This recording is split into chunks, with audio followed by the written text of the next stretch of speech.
Então todos vocês aqui hoje são extremamente bem-vindos e a gente vai então dar início a essa questão que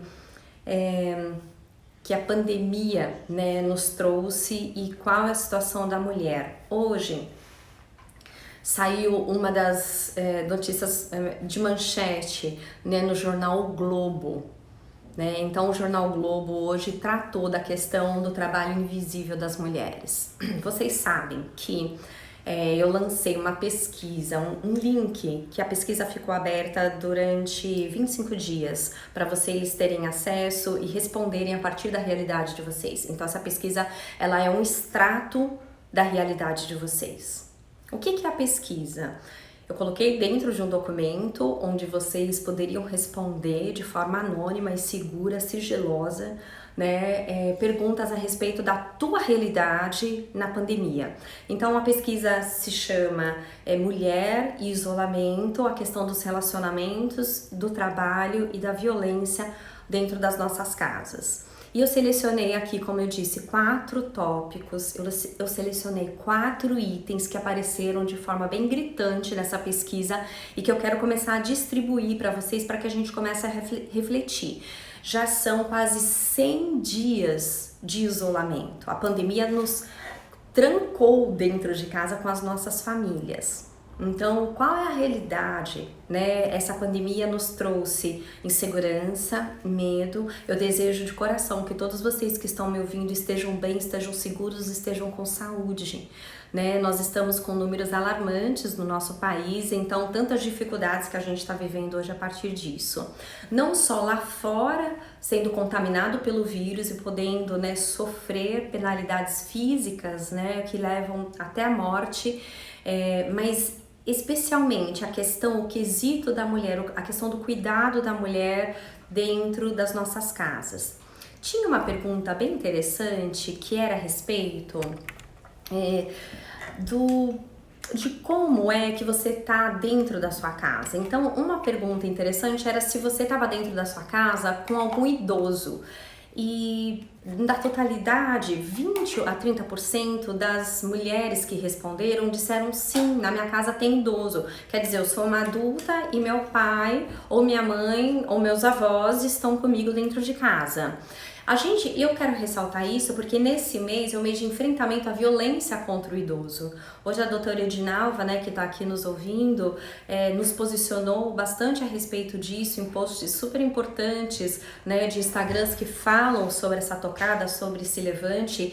E realmente o meu apelo para você que está ouvindo é de ter bastante consciência do cuidado para com o idoso, porque o idoso realmente encabeça esse grupo de risco e nós temos hoje muitas dificuldades em tratar essa questão da violência não só com respeito à mulher, mas também com o idoso.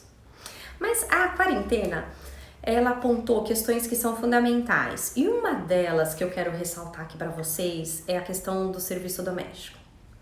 O jornal o Globo, na sua manchete de hoje, trouxe de forma muito clara que as mulheres são as representantes do grande trabalho invisível. O que é esse trabalho invisível? O trabalho invisível é o trabalho que acontece dentro das nossas casas. Por que invisível? Por que a invisibilidade da mulher? Porque a mulher tem um encargo alto nas costas, né, a respeito de como é que elas estão... de como é que elas estão dentro de casa nesse momento. Então, da totalidade das mulheres que responderam à pesquisa, grande parte delas disseram assim: Gina, eu estou feliz, porque vocês entendem que a pandemia nos retirou daquele lugar onde a emancipação nos levaria, que é estar fora de casa. Então, a pandemia é como se fosse um retorno da Amélia. Existem vários críticos falando sobre isso. Eu, pessoalmente, não enxergo isso como ruim, ao contrário, como uma oportunidade de estarmos com os nossos filhos de forma mais próxima, de forma mais junto, de acompanhá-los, principalmente quem está fazendo home office em casa, de acompanhar os filhos nas tarefas escolares. Hoje meu pequeno fez uma Olimpíada de Matemática, então o mais velho senta com ele, acompanha. Isso, quando a gente está trabalhando, não é possível. E quando a gente fala do lugar de invisibilidade, a gente precisa também levantar questões que são positivas. E eu quero começar a discutir essa questão da invisibilidade do trabalho doméstico, de que muitas mulheres se queixam que estão cansadas, ressaltando que a pesquisa trouxe um dado que é um dado de eu tô, apesar de exausta, de cansada, de esgotada, de às vezes me sentir revoltada, às vezes me sentir abusada. São essas palavras que as nossas mulheres entrevistadas levantaram. Apesar de tudo isso, eu me sinto feliz, porque eu estou em casa. Você se sente feliz porque você está em casa? Qual o sentimento?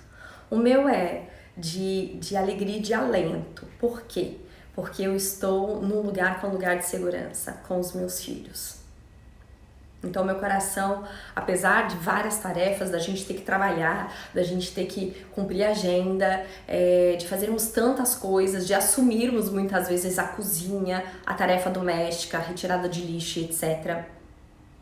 Como é que você se sente?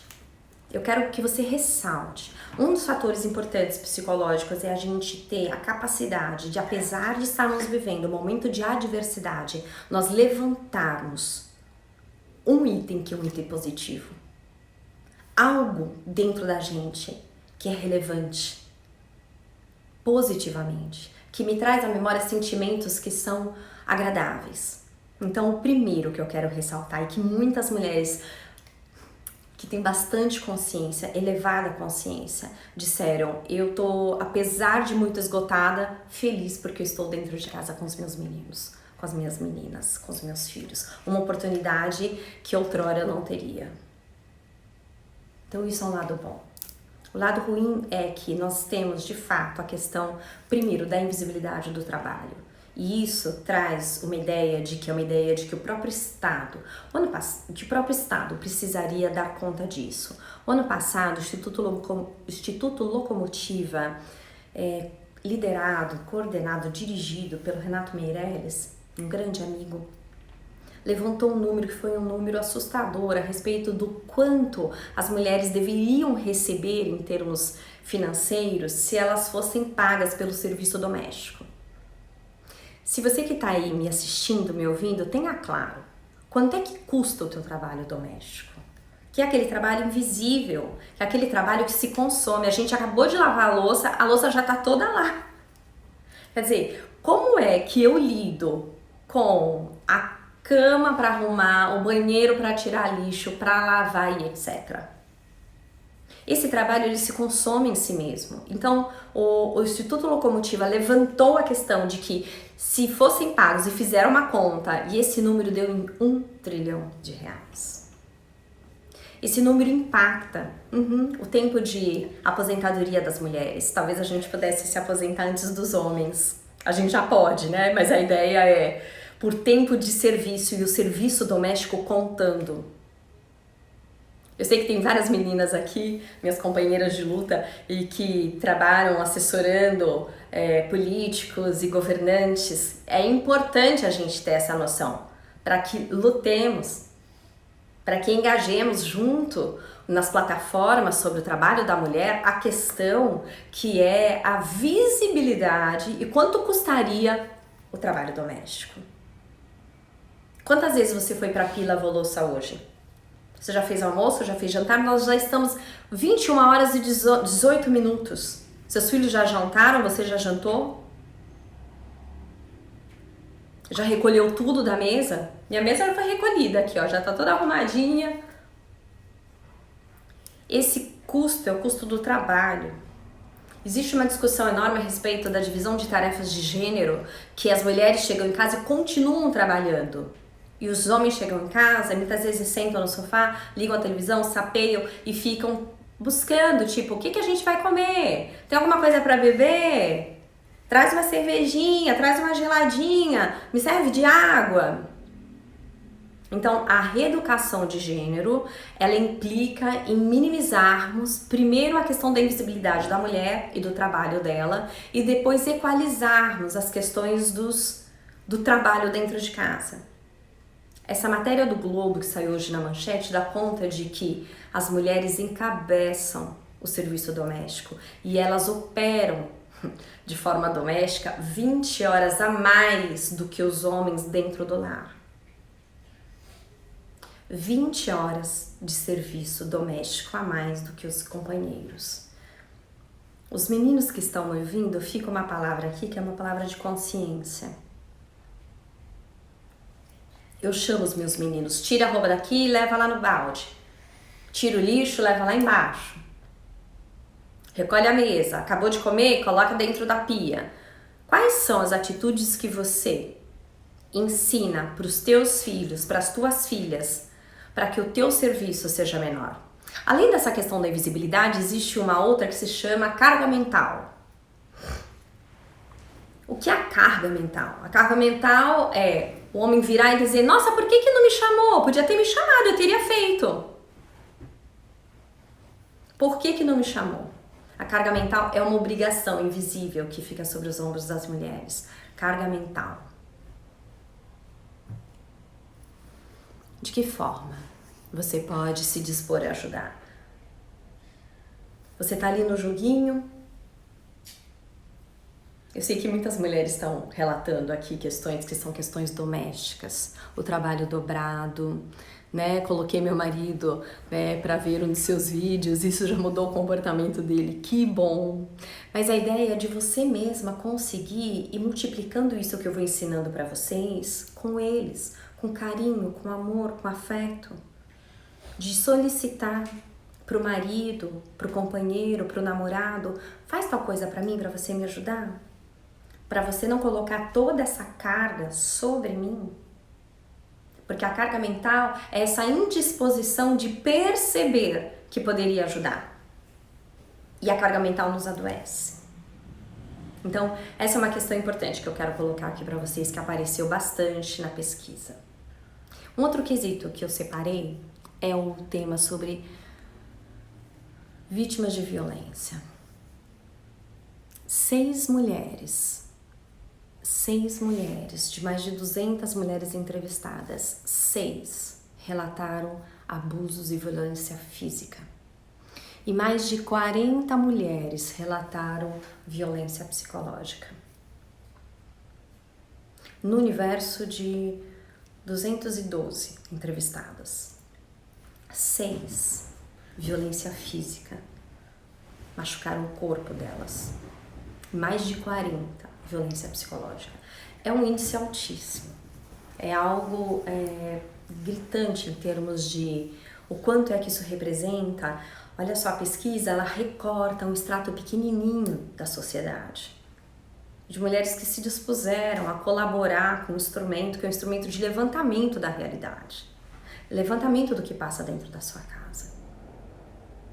Desse universo minúsculo, micro, 6 passaram por violência física. Neste período da quarentena, que a gente tinha quase 70 dias, hoje nós já temos 100 dias pós-pesquisa feita. A gente tem claro que os números de violência no Brasil e no mundo estão subnotificados. Na China, os números de divórcio pós-quarentena são enormes, são 300 vezes mais. E por que isso acontece? Porque a quarentena, o isolamento, ele deflagrou algo que já se iniciou lá no relacionamento. Todos esses itens de violência, eles não são novos. Se a gente pudesse, né, ter a oportunidade de descer em cada uma dessas entrevistadas, isso não é novo. A gente tem relatos, né, de que a pandemia ela desencadeou um comportamento mais agressivo do marido ou do companheiro, mas a ideia é de que isso já começa lá atrás. E como? Se mais de 40 dessas mulheres relatam violência psicológica, eu quero definir aqui para vocês. A violência física realmente tem um teor de me bater, de me beliscar, de me espancar. O cume dela é o feminicídio, é o assassinato. Mas empurrões, puxões de cabelo, beliscões, apertar muito. A gente tem ideia e tem noção de que o tônus, a força muscular masculina é infinitamente maior muitas vezes, do que a feminina. E o ímpeto da violência, acompanhado por elementos como álcool ou drogas, potencializam muito mais e fazem com que as mulheres estejam em ambientes extremamente perigosos. Existem falas de mulheres que dizem: eu estou fechada em casa com o meu algoz e eu estou vivendo isso diariamente. A violência física também tem no bojo dela, no crivo dela, a violência sexual. De eu ser obrigada a fazer e a ter algumas atitudes que eu nem gostaria. Nós temos também mais de 40 mulheres dentro dessa pesquisa. Hoje a live é para relatar um pouquinho essa pesquisa. Sendo que 40%, mais de 40 mulheres nessa pesquisa revelaram ter sido abusadas psicologicamente. O que é abuso psicológico? É diminuir a autoestima delas, é cercear a liberdade delas, é criticá-las abusivamente, é colocar sobre elas um peso que é um peso inadequado a respeito de xingamentos. Qualquer coisa que vai falar, grita: você é louca. Isso é pressão psicológica, isso é violência psicológica. Cala a boca. Quer dizer, qual a liberdade que eu tenho de falar? Existem mulheres que me relatam isso diariamente. Gina, eu não posso falar com meu marido, que ele me manda para aquele lugar. Então eu silencio. Isso vai deteriorando as pessoas por dentro. Homens e mulheres, a gente está falando aqui da violência contra a mulher. A gente também tem relatos de muitas mulheres que estão violentas nesse momento. Então, a questão é que o abuso psicológico, ele traz uma marca que é uma marca de diminuição do valor que essa pessoa tem de si mesma. E ela se vitimiza tanto que realmente ela se coloca neste lugar que a força que ela deveria ter, não necessariamente por um enfrentamento físico, mas por um enfrentamento psicológico, de se reerguer, de se encorajar, de buscar uma força para sair deste lugar, muitas vezes não é possível, muitas vezes ela não consegue. Ao mesmo tempo, a gente tem uma tendência, né, de pensar, e é importante que a gente discuta essa questão, né, que é o declínio do macho alfa. Vocês sabem que eu sou ensaísta aqui do jornal A Gazeta, da minha cidade, do estado do Espírito Santo, e domingo é dia da minha coluna, espero que todos vocês leiam. Aliás, no sábado, né, ela já é publicada, e no sábado eu tenho uma coluna que é uma coluna inédita, falando sobre o declínio do macho alfa. E uma das características deste declínio é exatamente o aumento da violência. Quando o macho se levanta e coloca com muita autoridade, com muita ênfase, né, de cerceamento à vontade dele, com muito autoritarismo, hoje as mulheres também se levantam e eles entram numa guerra, numa briga, e aí suscita-se a questão da violência. Então, quanto menor a autoridade de um sujeito, mais ele tem que gritar, mais ele tem que violentar, para ele poder ser ouvido e entendido. Ao contrário, o diálogo, os acordos, a compreensão deveria reinar nesses lares, nesses espaços. Então eu te convido a ler, a acompanhar minha coluna no jornal A Gazeta de sábado e domingo, dentro da revista G. O terceiro tópico estudado por nós nessa pesquisa foi sobre o quanto é que a violência ela foi feita ou ela foi deflagrada diante dos filhos. Nós tivemos quase desse montante das violências físicas e psicológicas, metade delas, as mulheres relatam que foram tidas na frente dos filhos. Olha, a violência, assim como os teores de agressividade, eles são aprendidos também. É importante que a gente tenha claro algo que é fundamental em termos de comportamento, em termos de atitude. Atitude é um conceito psicológico importantíssimo para essa questão.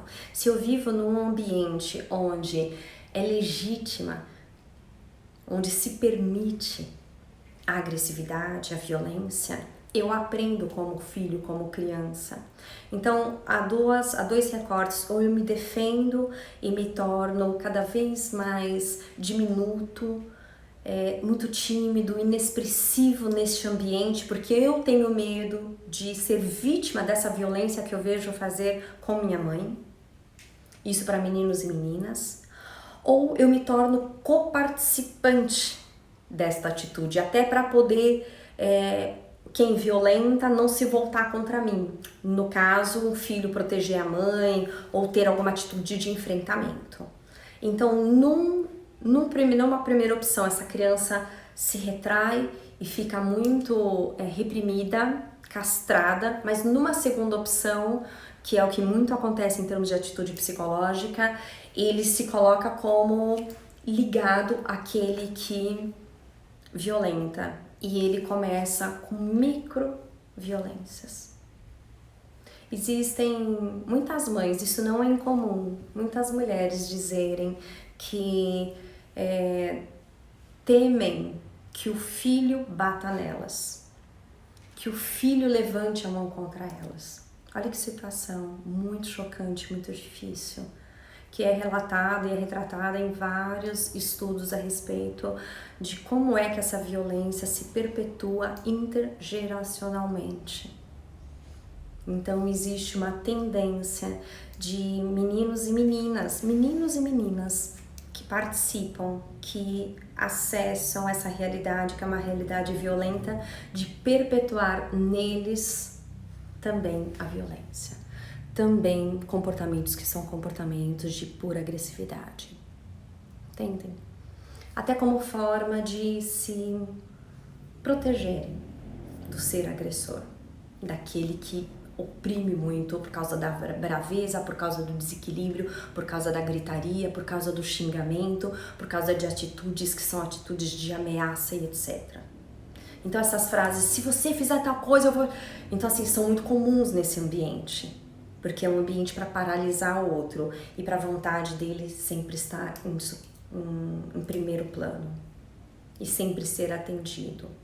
Sujeitos violentos são sujeitos egocêntricos, regredidos, incapazes de trabalhar a democracia dialogal, a noção de construção para com o outro, a mediação de pensamentos. Ele não suporta que o outro pense ou que o outro aja de forma diferente do que ele acredita. São sujeitos, basicamente, que são incapazes de viver em sociedade. E nessa micro-sociedade, neste lugar pequenininho que nós estamos hoje, dentro das nossas casas, a gente tem realmente a aceleração de processos que já eram processos que aconteciam dentro dos nossos lares. Então a violência ela não é de agora. A pandemia realmente acelerou. A pandemia ela fez disparar processos que já estavam pré-estabelecidos. A pandemia fez disparar processos já antes iniciados, pré-dados. E ela maximizou, ela detonou mais ainda, principalmente os gatilhos de violência.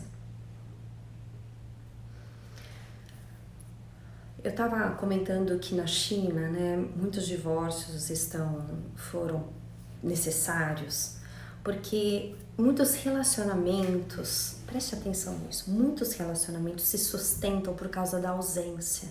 É fácil me relacionar com você porque eu nem te vejo, porque eu trabalho o dia inteiro e você também. Porque você sai e vai pra academia, engata no trabalho, vocês estão dizendo a verdade, mas é.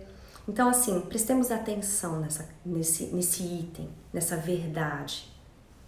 Muitos casamentos se perpetuam de forma de médio a longo prazo por conta das nossas ausências na própria relação. Não é só simplesmente dentro das nossas casas. É uma ausência relacional, eu não discuto. Eu não tenho tempo para isso, eu não quero uma DR, eu não quero falar sobre quais são os nossos pontos frágeis. Eu quero viver de uma forma meio blasé, como se tudo isso não acontecesse. Eu não dou o direito de você vir me tirar, me chamar para tratar questões que são questões fundamentais para a existência da nossa relação. Essa é a questão. Então, muitos dos nossos relacionamentos, casamentos, namoros, ficantes, acontecem, muitos se dão simplesmente pelas ausências. Muitos relacionamentos se mantêm por conta do quanto que eu não tenho de você. Porque quando eu começar a te ter, isso provoca em mim algo tão perturbador que é melhor que eu vá embora do que fazer o enfrentamento.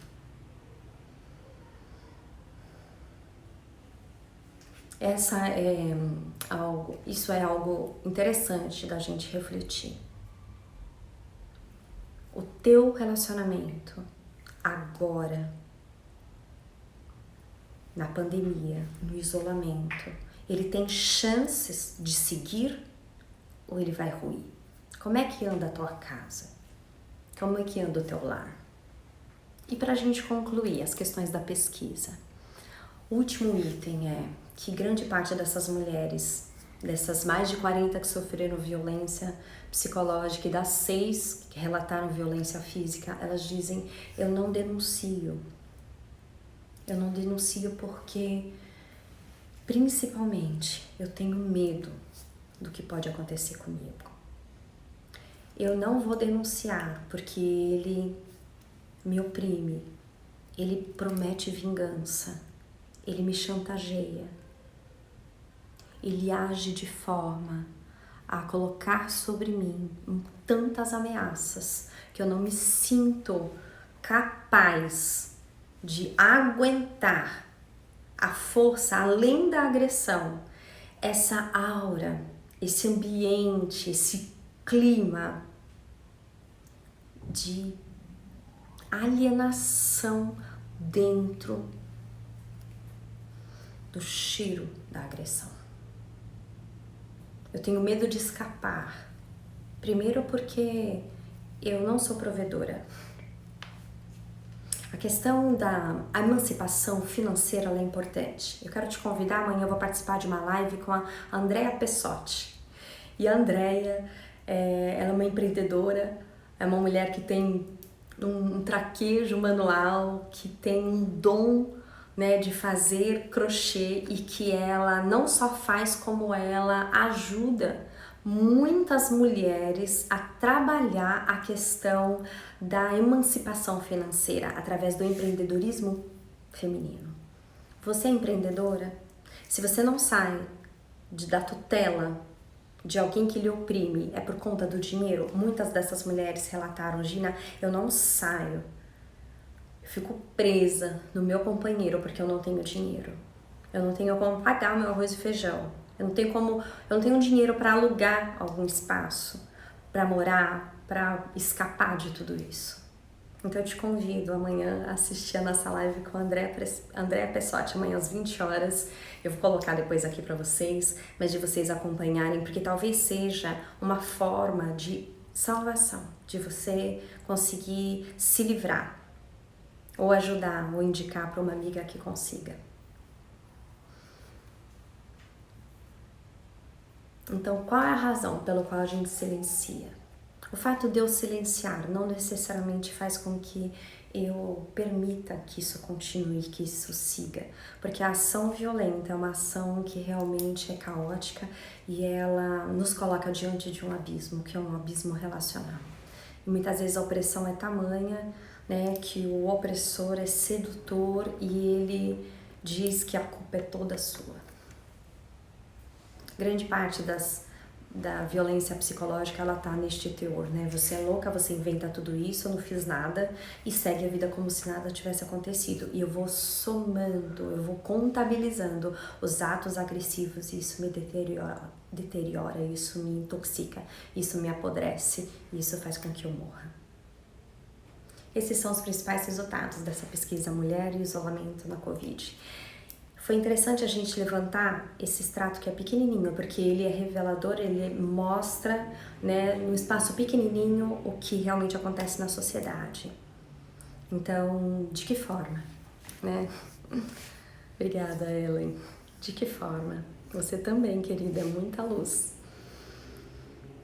De que forma você consegue abrir os olhos, as escamas e sair dessa aura que é essa aura que te impede de respirar e de achar uma solução? Às vezes a reeducação ela é importante. Educar o nosso par, reeducar o nosso par. Mas a violência cresce muito exatamente por essa questão que vocês vão acompanhar na Gazeta no sábado, por causa dessa baixa, desse declínio do alfa. O macho alfa está em declínio e ele não sabe direito como se situar, como se relacionar com a gente. Então precisam aprender através de reeducação de gênero e que começa dentro das nossas casas. Então eu quero chamar a tua atenção, você mulher, porque muitas vezes a gente reproduz essas violências, estereótipos de violências. Quando, por exemplo, diz para um filho que o filho não pode fazer tal coisa porque é coisa de mulher. Então essas chamadas, filho não chora, isso e aquilo, que tudo isso é muito opressor do ponto de vista de que os homens não podem desenvolver sensibilidade. E ter um menino sensível é importante. Um menino que você chama pro colo, que você diz que ama, que você pede perdão, que ele perdoa, que vocês fazem uma nova aliança, um novo pacto de convivência, de vivência, sem as questões agressivas. Aqui em casa eu tenho um mote que diz assim: vem conversar com a mamãe, é só amor e carinho. Então, a partir do amor e do carinho, eu trago pro colo e a gente conversa a respeito do que a gente precisa tratar nas nossas relações. E eu quero colocar esse desafio para você, para que você se levante, né, com relação a isso. Eu acabei de colocar um post aqui no meu feed que é sobre o brilho nos olhos. Eu falei sobre isso na live sobre o amor semana passada. Primeiro eu quero agradecer o carinho de vocês. Tanta gente replicou essa live, tanta gente mandou para as outras pessoas sobre o amor na pandemia, né, sobre o amor. E hoje eu coloquei um post que tá aí no meu feed, eu acabei de postar ele, sobre quem é o responsável que faz a luz dos seus olhos acenderem. E a gente está falando de violência, de dificuldade de mulheres e homens dentro de casa. E eu quero deixar essa palavra, que é uma palavra de amor, que é uma palavra de busque reacender a luz do teu olhar. A Ellen me lembrou disso, dizendo que eu sou luz, e eu dizendo a ela que ela é uma grande companheira de luta, uma terapeuta incrível. E exatamente porque a gente faz, através do nosso trabalho, um reacender de luzes no olhar das pessoas, que essa live aqui, falando hoje com vocês, possa ser das chamas que se acendem dentro de você. Lá no post eu falo de relacionamento amoroso, mas isso vale para todo tipo de relação. Os seus olhos brilham quando você vê os seus filhos, os seus olhos brilham quando vocês veem as suas amigas. Hoje eu falei com uma amiga querida, ontem uma maravilhosa fez aniversário, tava quase já meia-noite, mandei uma mensagem para ela, os olhos brilhando, de amor, de aceitação, de pertencimento, tudo isso é super importante. Então eu te convido sim a ir ali no meu feed e assistir um mini videozinho, um conteúdo muito pequenininho, 2 minutos no máximo, falando sobre como é que a gente reacende o brilho no olhar, porque isso faz com que a gente se apazigue e que a gente diminua essas distâncias, essas dificuldades, essas inoperâncias nos relacionamentos entre as pessoas. Eu vou me despedindo de vocês, lembrando novamente que algumas lições desse livro falam exatamente sobre como é que as mulheres precisam aprender a se erguer, a se colocar e a transitar no mundo com mais autonomia nas suas próprias vidas e, de alguma forma, achar uma solução para que saiam desses cativeiros. Eu termino com essa palavra de que muitas vezes a gente entende que está sequestrada num lugar e que não consegue sair de jeito nenhum, mas sempre há uma solução, sempre há um escape, sempre há uma porta que se abre. E você está preparada para sair por essa porta que vai abrir? Então vem se equipar, vem aprender, absorva esses conteúdos, cuide de si para que você tenha uma ideia sobre a sua própria vida, que é uma ideia importante sobre como equacionar e tratar essas questões. Um beijo para vocês, Boa noite e a gente se vê semana que vem.